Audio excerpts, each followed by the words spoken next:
Gue minta di capture dulu yang ada sekarang namanya. Siapa yang mau capture? Kemarin ketua kelasnya siapa yang udah gue tunjuk? Eko, Bu. Ada Eko. Sudah, Bu. Udah. Ini kalian yang di lantai 2 ya kemarin ya? Iya, Bu, yang pakai batik. Oh iya. Oke, kita langsung ya. Bentar aku coba pakai akun satu.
Tes, tes.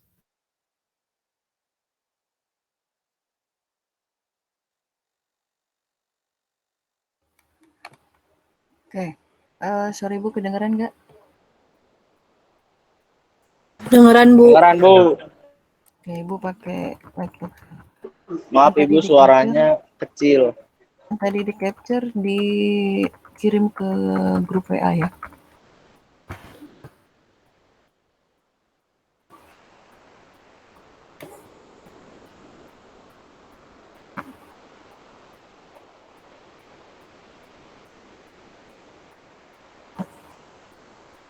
Oke, kita di Sudah, Bu. arsipum.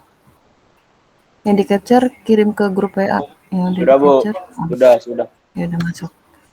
Oke, kita masuk ke pertemuan kedua yang materi 1 belum Ibu jelaskan ya kemarin. Belum, Ibu. Oke, kita ambil 2 berarti.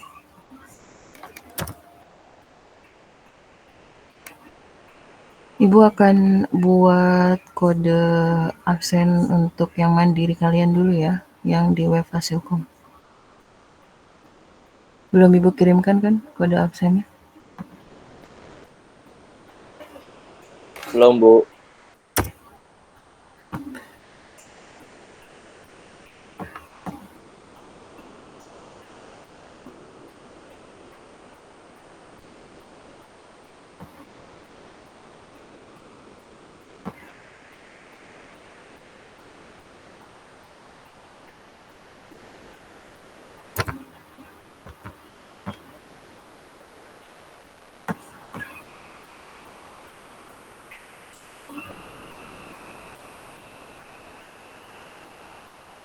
Ya, kalian Kamis 10.45 ya. Ini sebenarnya.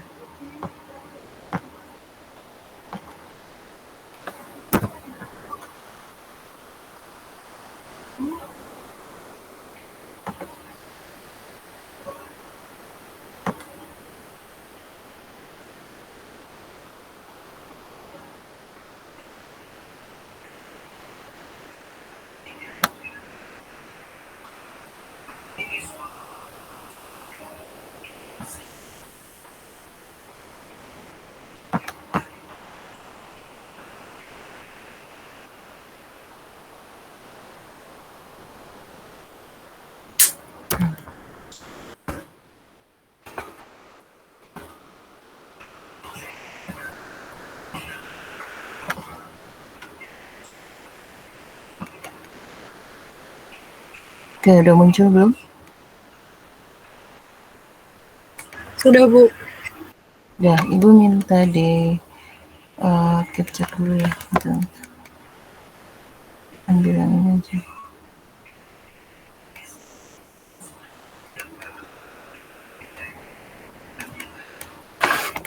Tadi kalian menulis ada 28 orang. Emang yang join tadi 28 orang, Ibu tanya?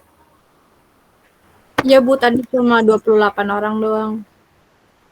Sekelas itu kalian gak nyampe 28 kalau Ibu lihat sih kayaknya. 28 itu, ntar Ibu cek dulu absen.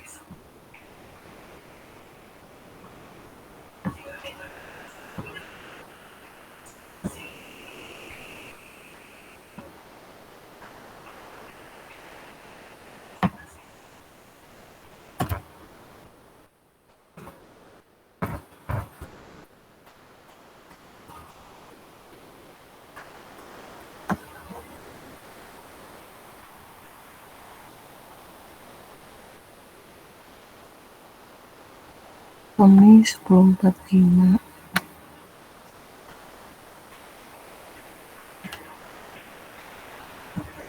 Terus kelas, oh ya, yang tadi keluar suruh join lagi.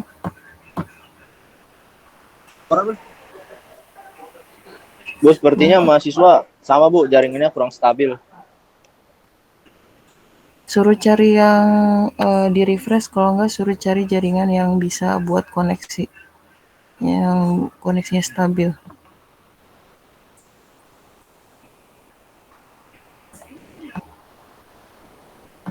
Di refresh atau cari jaringan yang lain. Ibu tadi kurang stabil karena memang jaringannya lagi posisinya dia modemnya agak ini. Di refresh aja itu. Suruh di refresh, kalau enggak cari jaringan yang stabil.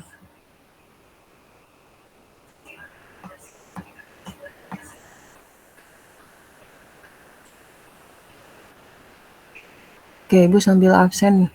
Absen berdasarkan yang ada sekarang ya. Tadi udah di capture belum? Kok udah dikirim ya? Sudah Bu, sama teman nama Rifki Bu. Kita lagi pakai HP Bu. Oke, ini namanya. Ibu absen hanya absen di awal ya. Jadi yang belum join suruh cepet join. Ibu cek ini ada 30. Oke, Ibu tunggu dulu. Kalian baru berapa sekarang? 22. Ada yang nggak masuk kan, Bu? Ada yang izin. Ada yang apa? Ada yang izin. Karena Federova sedang ikut pelatihan. Oh, itu ada yang di WA tadi kan. Kalau yang udah izin mah Ibu anggap oke. Kalau yang belum ada kabar ini, Ibu anggap tidak hadir.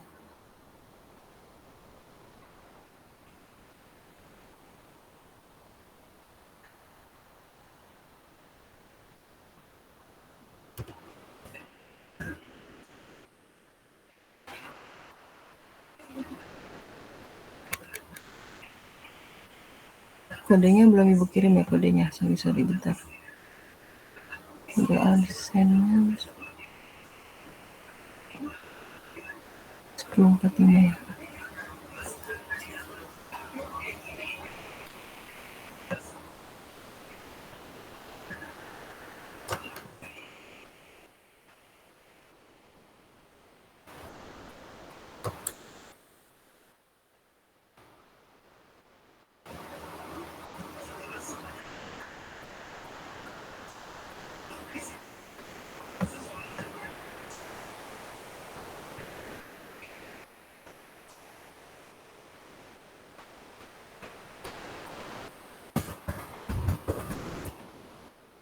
Jadi kalian absen yang di web Klasikom, tapi katakan kalian yang tidak join absen di situ, tapi tetap Ibu lihatnya yang di SIA ya. Yang di web Klasikom hanya untuk membackup. Ini kodenya.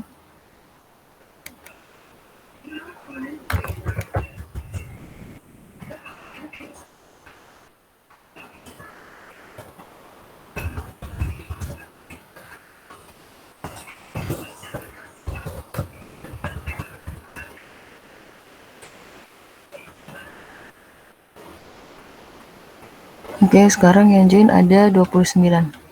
Oke, Ibu absen berarti sekarang. Bentar, Ibu cek dulu.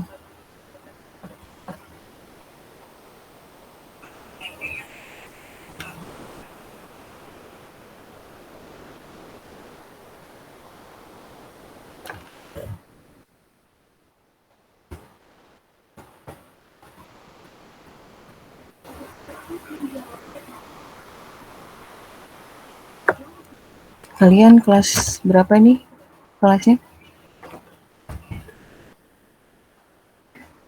A3 Bu. Kelas kelas TF berapa?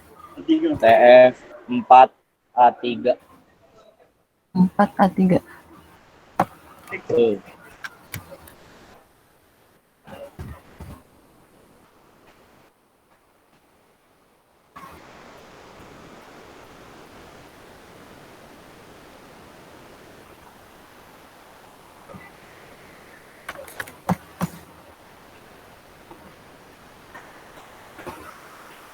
TF 4 A3, oke.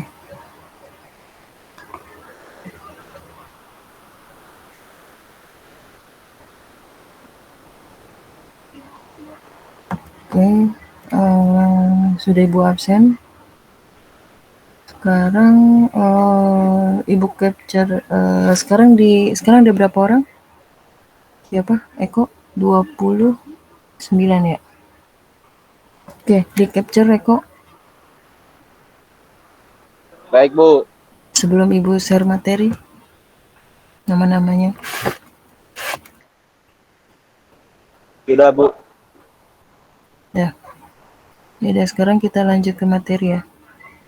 Oke, kita masuk dulu ke materi pertemuan yang ke-1.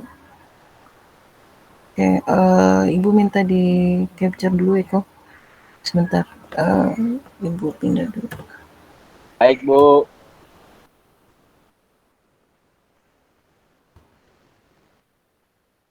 Oke, ini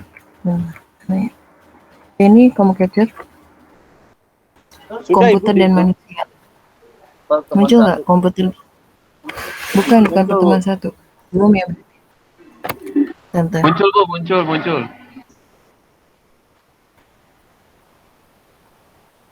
Oke, ini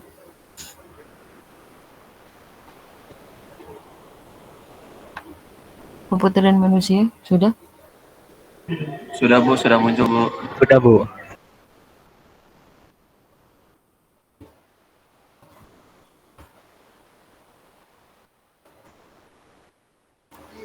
Oke, sekarang ini untuk struktur top level sudah. Struktur top levelnya.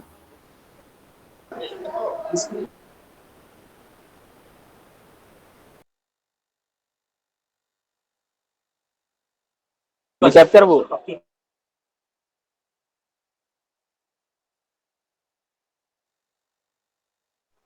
Sudah Bu.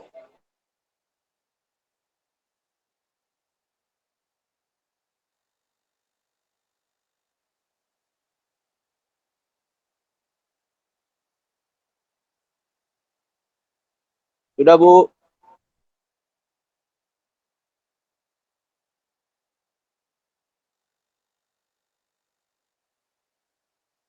Sudah Bu.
Terus.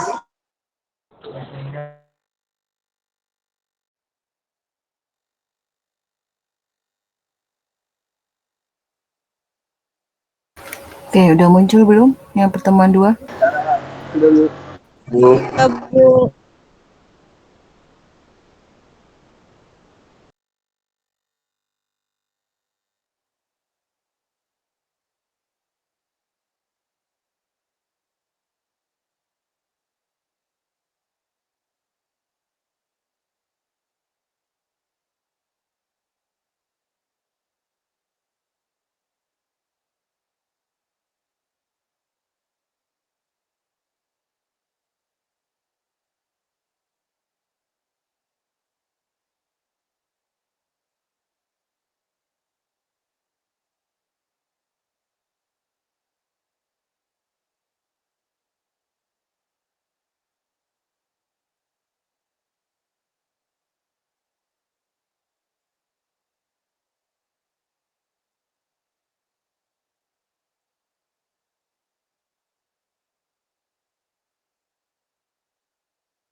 Tes.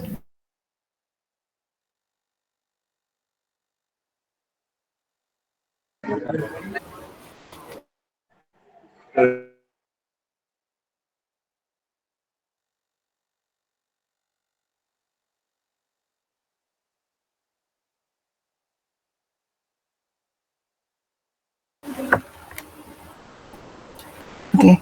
Suara Ibu kedengaran? Sorry ya, tadi keputus lagi ini. Oke, sekarang Baik di Bu, capture kedengaran. dulu Sudah Bu, yang aman. ada yang ada angka 2-nya. Udah? Sudah Bu. Sudah, Bu. Oke, sudah ada 3 atau 4?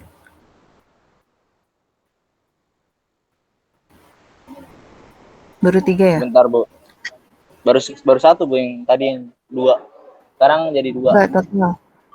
Kecuali absen, total ada berapa? 3 kan?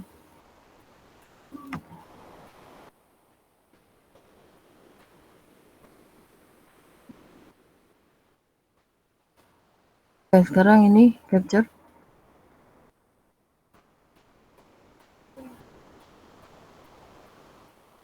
Sudah Bu. Materinya ada berapa yang sudah di capture?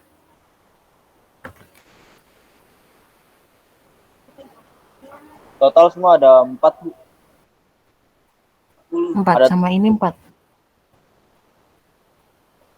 4 dari 4 yang sama tadi ini. Enggak, pendahuluan. materinya Ya 4 benar. sama ini. Ya, dari teman satu sama ini jadi 4 gambar. Oke. Langsung kita ke materi. Sebentar Ibu, stop dulu.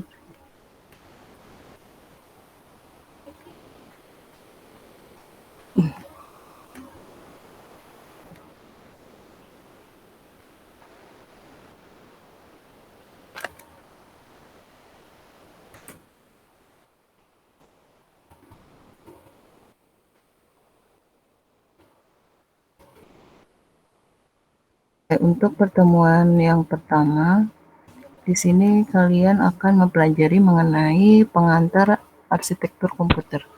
Oke. Kemarin sudah Ibu bilang, untuk mata kuliah ini kalian adalah untuk mempelajari mengenai apa kemarin? Mengenai struktur dari suatu komputer ya, termasuk struktur di dalam yang ada dari CPU ya. Nah, Hardware. di sini kalian bisa lihat kita akan pelajari dulu untuk dasar-dasar. Kenapa nih, ada apa? Mic-nya di mute ya, jangan ada yang nyala karena akan mengganggu perkuliahan. Oke, Ibu bisa lanjut. Bisa Bu. Bu. Oke. Untuk awal kalian akan pelajari dulu dasar dari ilmunya, yaitu dari pengertian komputernya sendiri. Kayak komputer itu berdasarkan bahasanya dahulu berasal dari bahasa Latin ya, yaitu computare yang menghitung artinya. Nah, berarti di sini ada suatu perhitungan di dalam sebuah komputer, di mana perhitungan itu nanti akan dikelola oleh sebuah pemrograman yang akan outputnya adalah diterima oleh beberapa bagian-bagian yang ada di komputer tersebut. Ya, jadi komputer itu akan menerima hasil olahan data yang ada diproses di dalam komputer. Biasanya tempat pemrosesan itu ada di mana? Ada di CPU, ya. Oke, kalian bisa lihat di sini pengertian komputer sendiri adalah sekumpulan alat elektronik yang saling bekerja untuk menerima data sebagai input dan memproses data, kemudian akan dijadikan output setelah diproses. Menjadi apa? Outputnya itu menjadi informasi. Kemudian dia akan dikontrol oleh sebuah program yang memang nanti akan disimpan di memori ya. Kemudian di sini untuk fungsi dari komputer itu ada 4, yaitu sebagai pengolahan data, penyimpanan data, pemindahan data, dan pengontrolan. Oke, berarti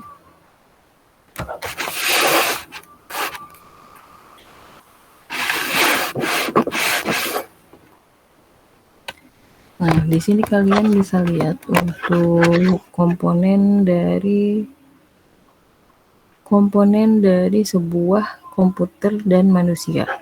Nah, Ibu mau tanya, kalian pernah belajar IMK, interaksi manusia dan komputer? Belum Bu.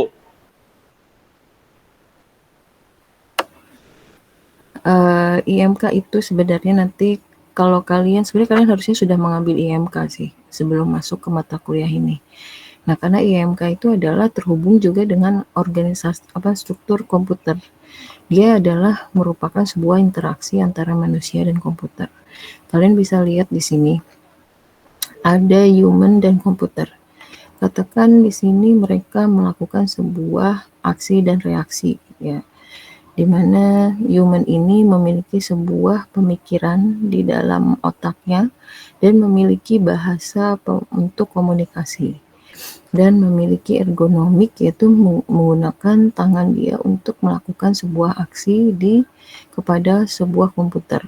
Kemudian komputer sendiri memiliki sebuah interface metafor. Interface metafor adalah seperti sebuah cara bagaimana komputer untuk bisa melihat, untuk bisa membaca, ya. Lalu dia memiliki input-output device. Input-output device ini diumpamakan kita seperti tangan kita, ya. Dia sebagai perangkat masukan dan keluaran. Lalu dia memiliki sebuah teknik dialog. Ya, bahasanya dia adalah menggunakan bahasa teknik. Ya, teknik dialog ini, dan memiliki graphic design. Graphic design ini adalah untuk dia bisa mengolah, ya, apa saja menjadi inputan dari sebuah komputer. Nah, di sini kalian bisa lihat ada prototype, design, approach, ya. Jadi dengan adanya prototype dan pendekatan desain, ini adalah sebagai media perantaranya, ya, untuk melakukan sebuah evaluasi dan implementasi. Ya, sini ada evaluasi teknik dan ada implementasi teknik dan tool. Jadi melalui sebuah prototype dan design approach. Nah, ini semua adalah sebuah proses dari interaksi antara manusia dan komputer. Ya, ini awalnya ada di sini. Kita harus tahu dulu. Kemudian untuk komputer dan manusia. Ya, untuk komputer dan manusia di sini manusia sebagai user, ya, dan komputer sebagai peralatan elektronik, ya, yang memang sebagai perangkat. Di dalamnya ada perangkat keras dan perangkat lunak, hardware dan software. Kalian pasti sudah tahu, ya. Dan manusia atau pengguna usernya itu adalah kita sebut sebagai brainware. Oke, nah untuk manusia dan komputer dia berinteraksi melalui sebuah input dan output, yaitu ada masukan dan keluaran melalui sebuah user interface atau antarmuka. Nah, antarmuka ini biasanya adalah kita bisa menggunakan sebuah perintah pada komputer, ya, dan komputer akan mencetak, menulis apa yang sudah kita masukkan ke dalam komputer tersebut, ditampilkan pada layar tampilan oleh komputer. Dan komputer ini akan bekerja sesuai dengan perintah yang sudah user masukkan. Oke, lalu masih pengertian, ya, intinya sama. Jadi komputer ini merupakan bagian yang di dalamnya terdapat unit-unit operasi dan interkoneksi, ya, antar komponen tersebut untuk saling menyusun sebuah sistem komputer, di mana untuk merealisasikan dari arsitekturnya.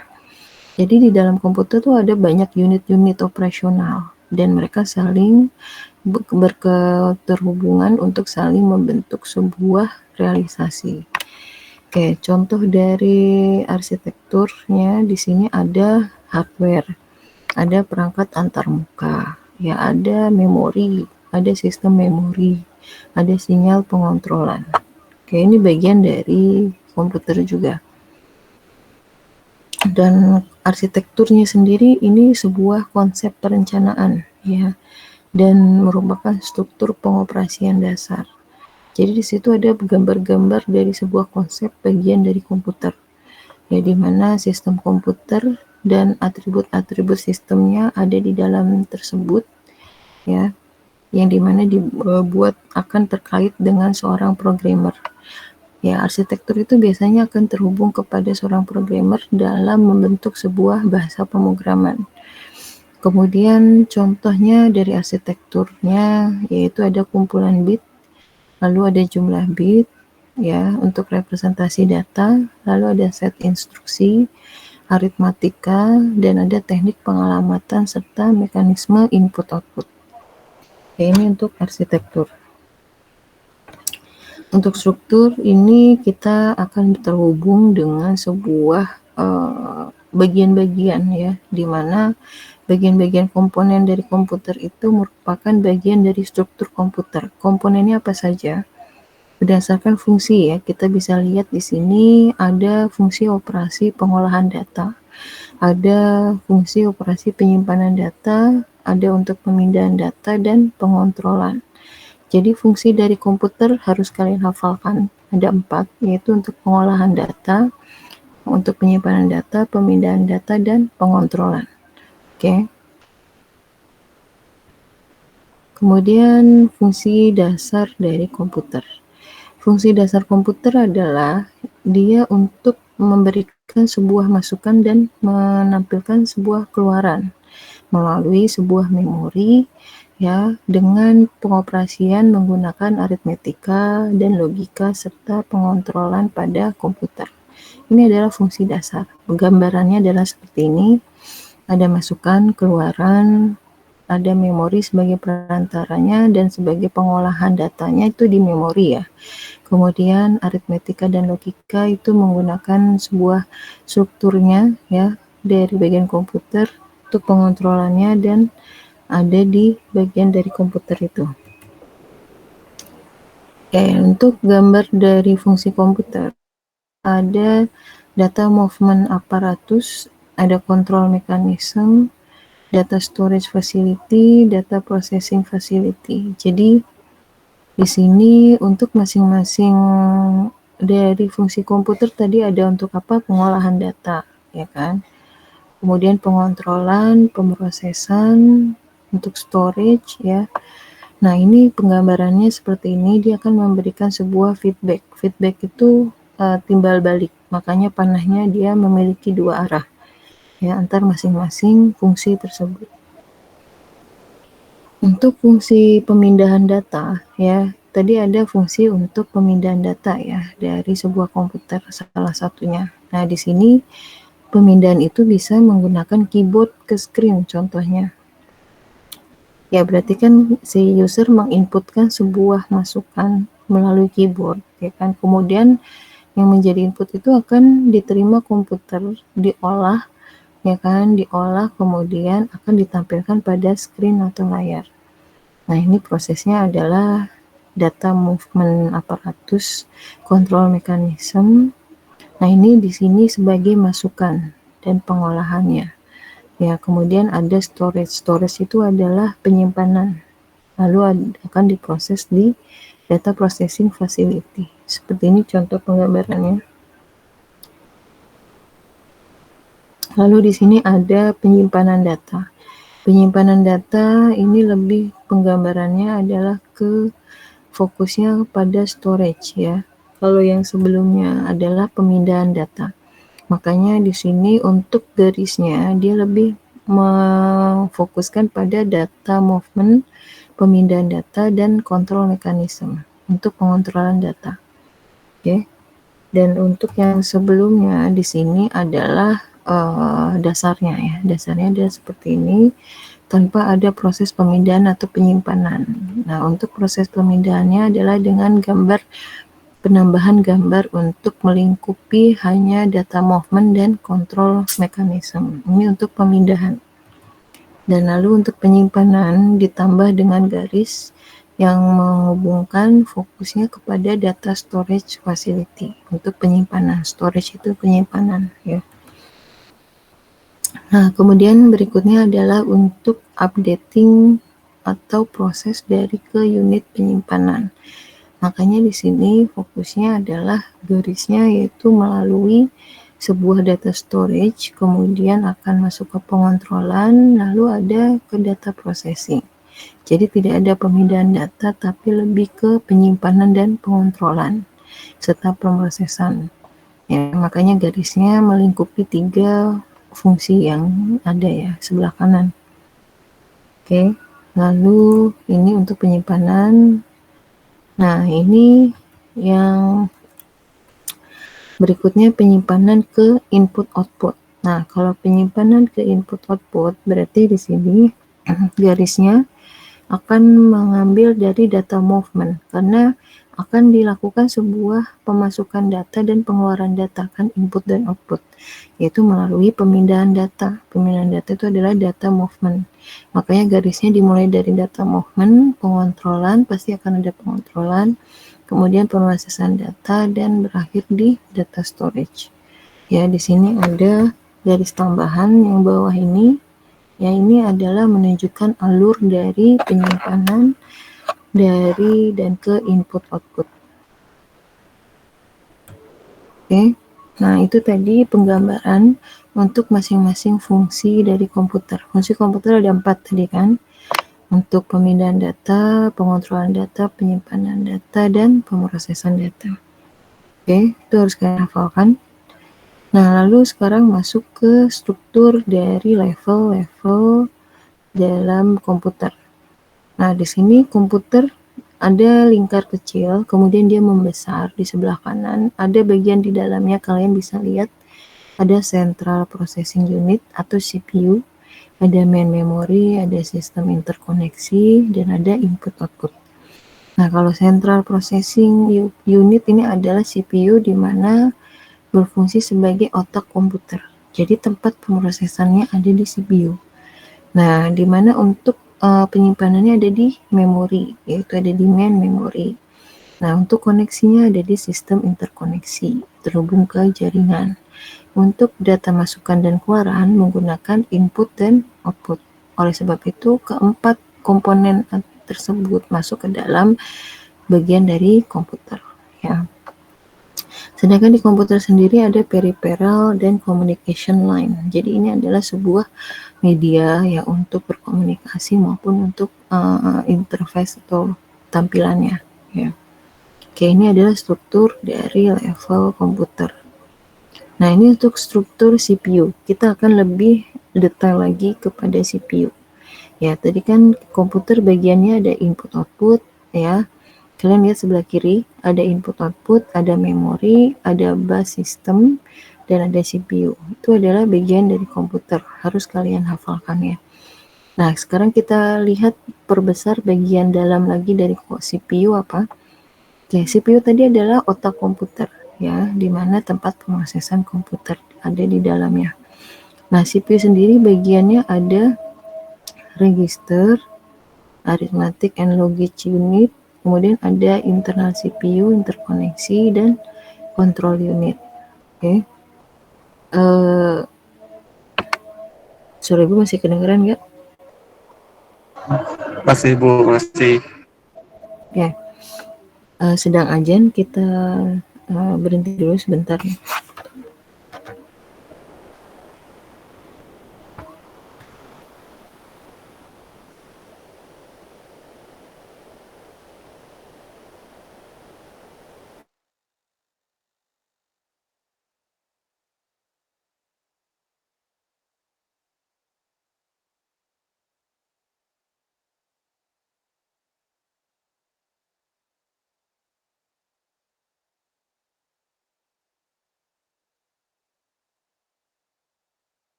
Oke, kita mulai lagi.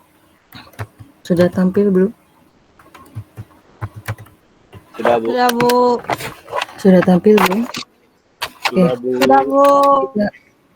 Kita lanjut ke struktur CPU. Ya, struktur CPU itu tadi ya. Jadi di dalam CPU itu ada register, arithmetic and logic unit, ada internal CPU, interconnection, dan control unit. Jadi CPU itu memiliki di dalamnya itu proses-proses seperti register pendaftaran untuk masing-masing input dan apa yang sudah masuk, kemudian ada koneksi untuk jaringannya, kemudian ada bahasa-bahasa arithmetic dan logic unit, yaitu untuk perhitungan-perhitungannya, dan pengontrolannya juga terdapat di CPU. Ya. Kemudian masuk lagi kita ke dalamnya lebih detail lagi. CPU kan tadi ada ALU, internal bus, register, dan control unit. Sekarang kita lihat di control unit bagiannya apa aja.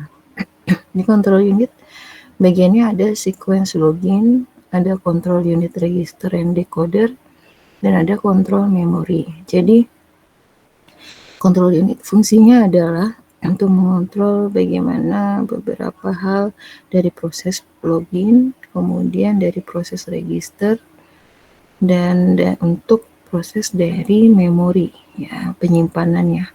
Nah, itu semua dikontrol pada bagian dari CPU, yaitu ada pada control unit. Oke, ini detail dari struktur-strukturnya. Oke, sekarang kita akan lanjut ke yang materi kedua. Sampai di sini untuk materi pertama, ada yang ditanyakan tidak?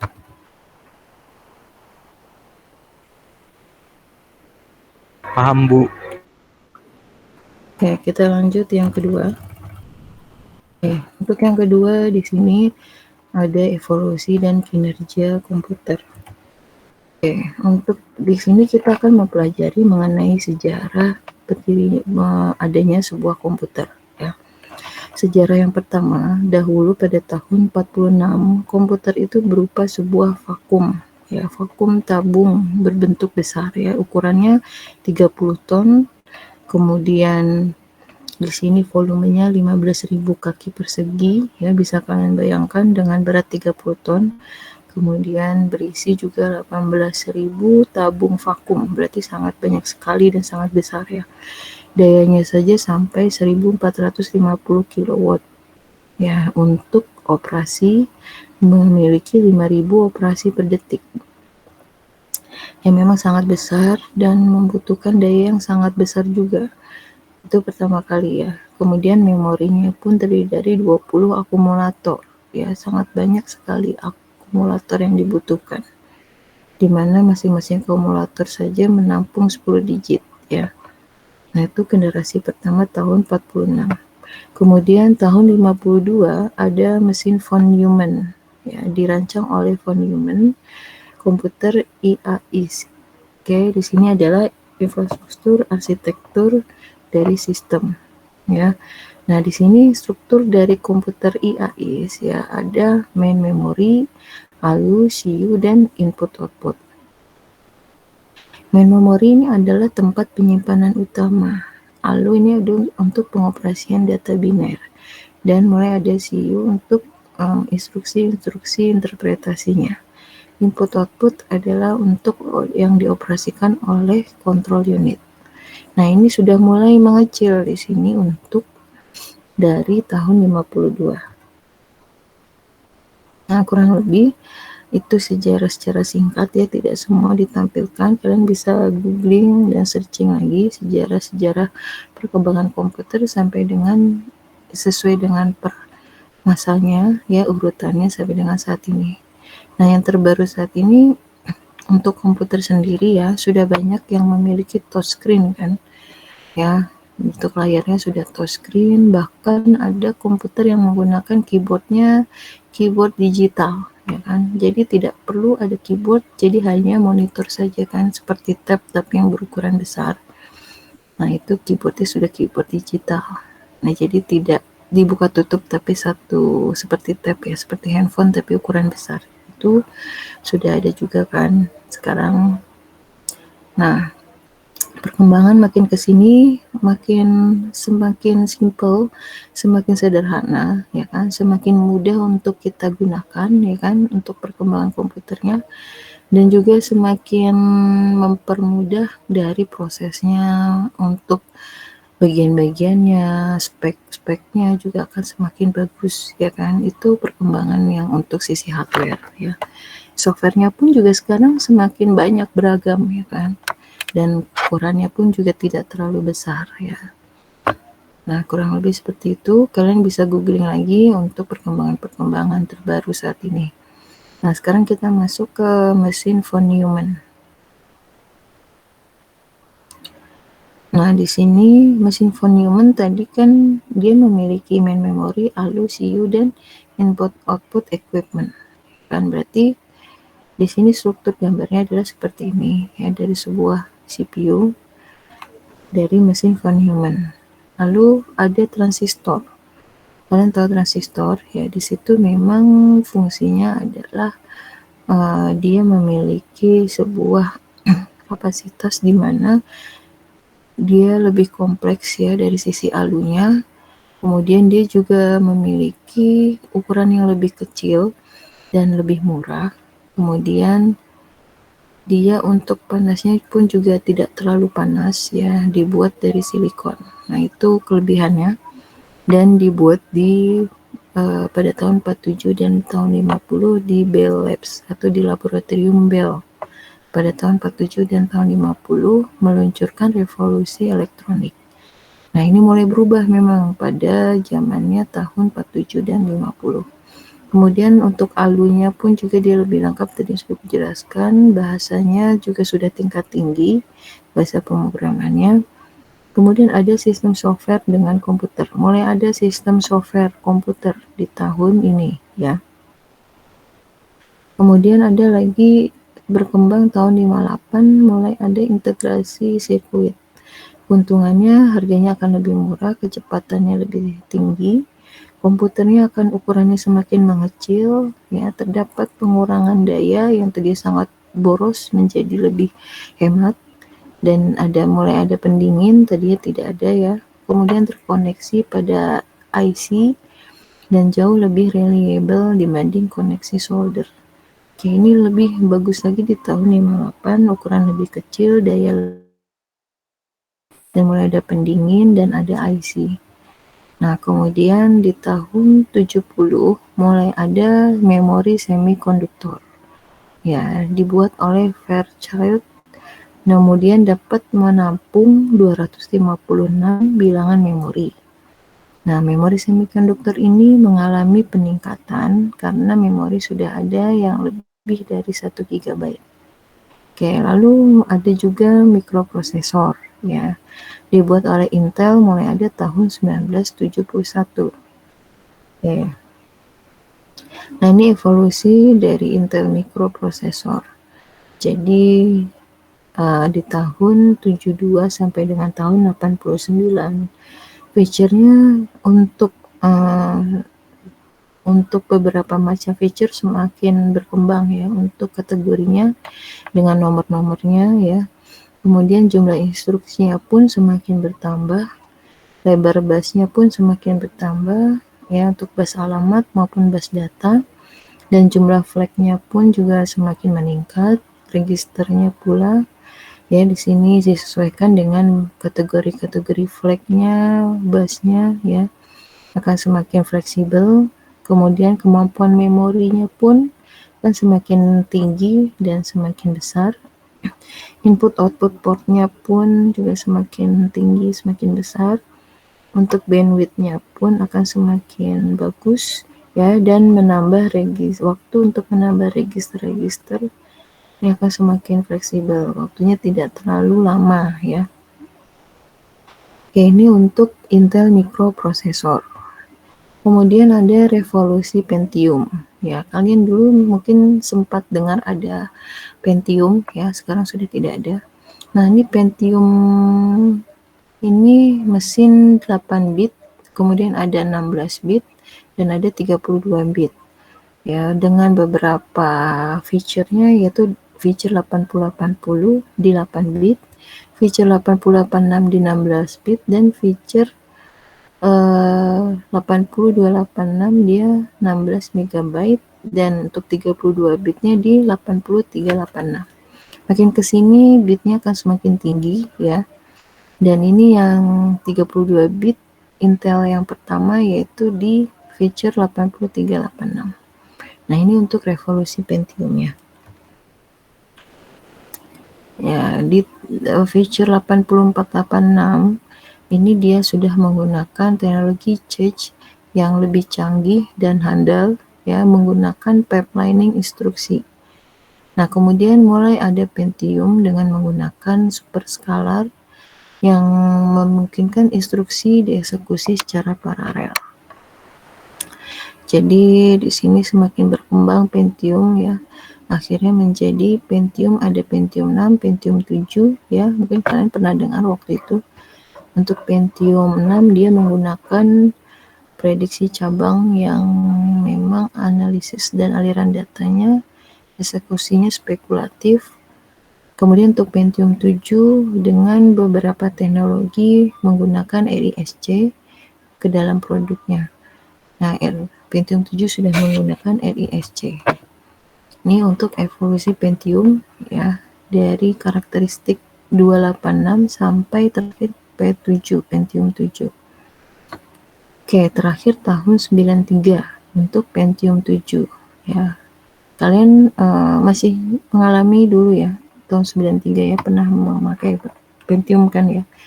Pentium ada Pentium 6, Pentium 7, dimulai tahun 89, 90, lalu 93. Kemudian resminya ada di tahun 97, pengirimannya di 98 ya. Transistornya pun juga sudah 10 juta ya, Pentium 7. Laju awalnya sudah 500 ya, itu yang terakhir di tahun 98 ya. Kemudian ini ada beberapa soal ya. Soal-soal ini sebenarnya kalau sudah ya.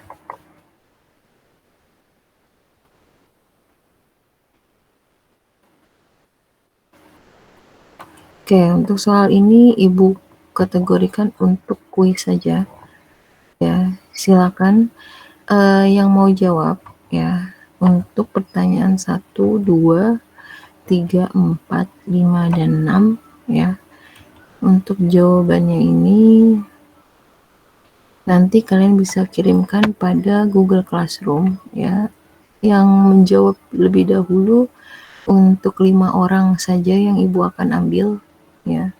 Nanti siapa yang cepat, nah itu nanti yang akan Ibu ambil jawabannya betul ya.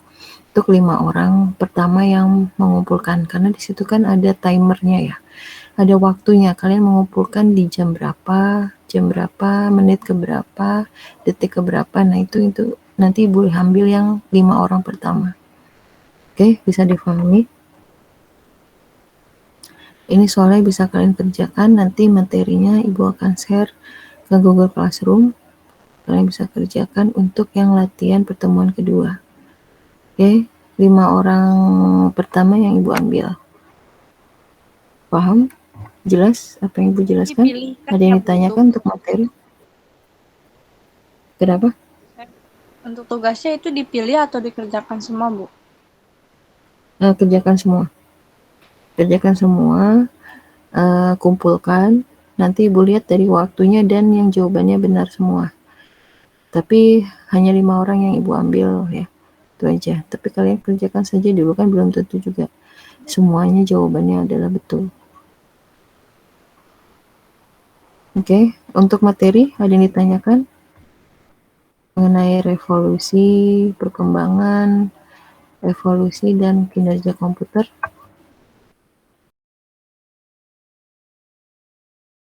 Sambil Ibu akan post ke GCR sambil kalian lihat jika ada yang ditanyakan. Bu, maaf, jawabannya langsung jawabannya aja, Bu. Nggak usah soal. Soalnya di copy aja, kemudian bawahnya jawabannya. Oke, Bu. Soal jawaban.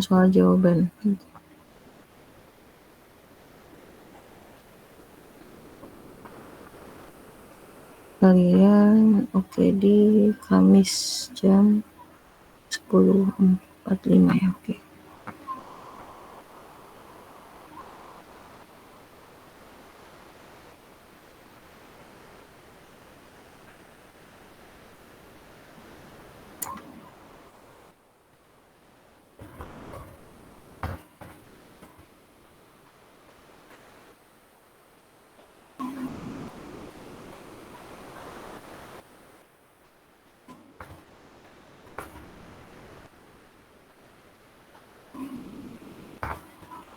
Ada yang ditanyakan terkait materi tidak?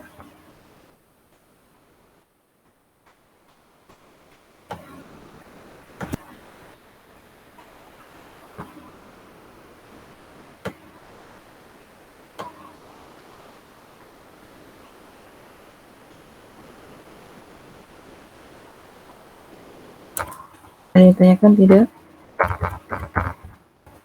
Tidak, Bu.